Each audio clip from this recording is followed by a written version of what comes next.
The world's population is on the brink of reaching an historic 7 billion, but the growth isn't evenly distributed.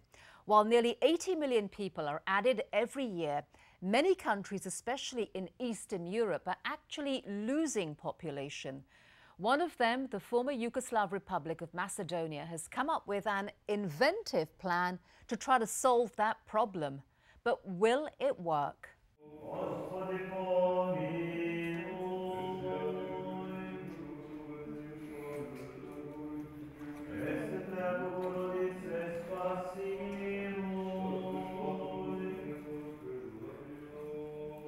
Vevčani. This mountain village of tiled roofs and narrow streets dates back to the 7th century.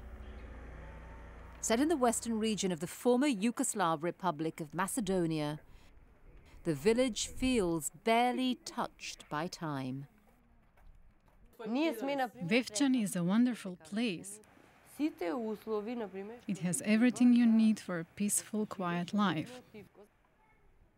But Emilia Popescu, who has lived here all her life, has watched its population dwindle to 2,500 today, barely more than half of what it was. She worries that Vevčani could be the next victim of a trend that has left empty houses and abandoned villages scattered across the land. It would be sad if the natural tragedy that has happened to many other Macedonian villages happens to Vevčani as well.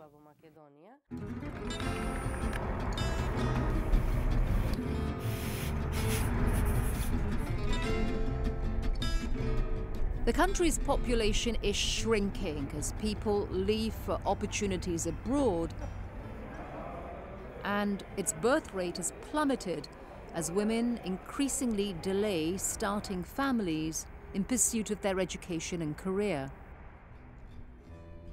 Some 50 years ago, women used to have more than 4 children. Today, many choose to have just 1 or 2. What's more, the country's elderly population is rising. The decline in the birth rate, along with the problem of an aging population, has thrown the country's economy and sustainability out of balance.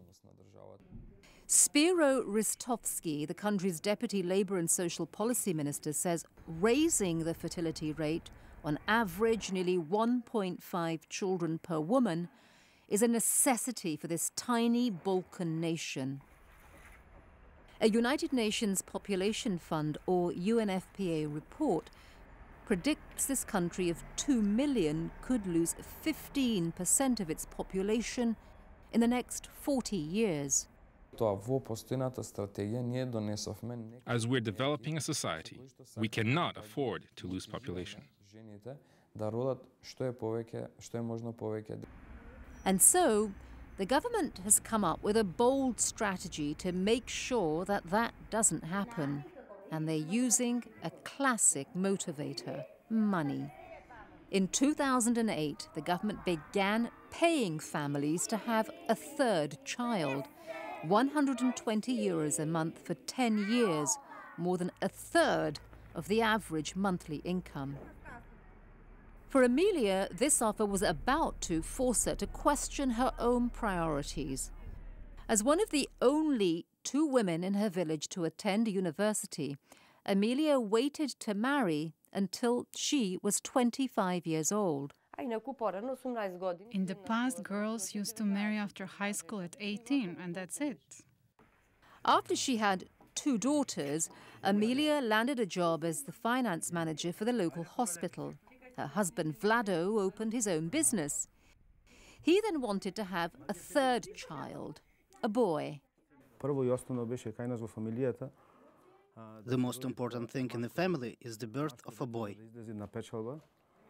so that there is someone to go out to make money to support the house. Emilia agonized over the decision whether or not to have another child, something she feared could interfere with her pursuit of a more modern lifestyle. But tradition won out as the government campaign tipped the scales.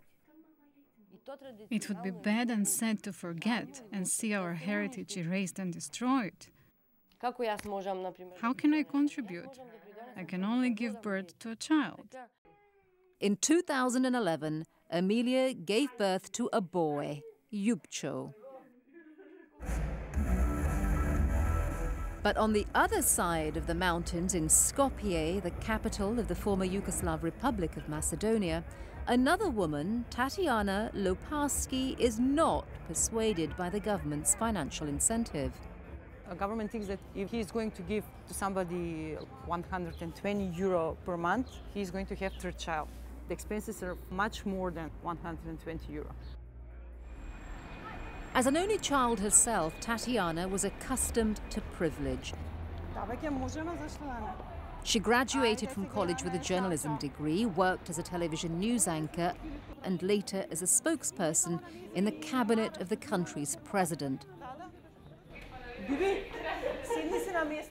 A few years ago, she started her own public relations company with 10 employees. For her, raising children is more than just providing the basic needs. I want my child to have everything. In fact, to have good education, proper life, to have everything that everybody else has it. Tatiana sends her daughter to a private kindergarten. It's not free. And if you have to have a quality education, you have to give additional money for private lessons, like additional for English, for German, for everything. The added financial burden of another child now would be too much, she says. She feels lucky to even have a job. 35% of people are not employed. A big number of people are in poverty, so that's the problem.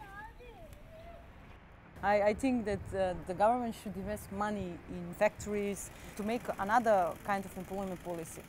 And that's how they will have more population.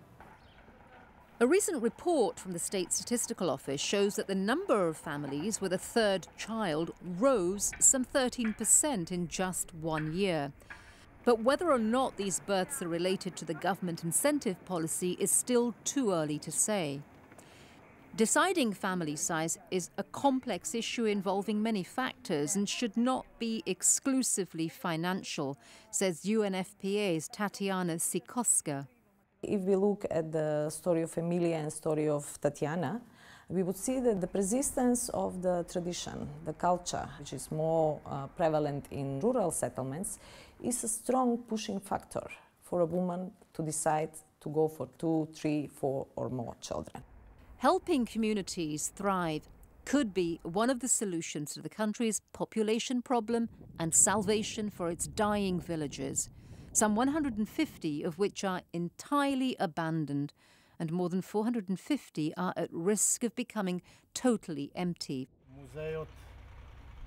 Vevčani Mayor Peroleski hopes that his village can escape that fate.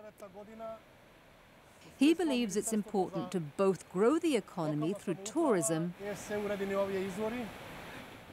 and grow the population. He welcomes the government campaign and hopes that the initiative will help raise the village fertility rate. This means that our population will grow and will have more workforce to improve conditions here. As for Emilia, helping her village thrive and ensuring its history lives on is something she's proud to be a part of. She has no regrets about having another baby. As for me, once I had Ljubcho, I feel like I have found my inner peace. Tradition was not built in 10 days. It took many years and many generations who passed it on to the future ones.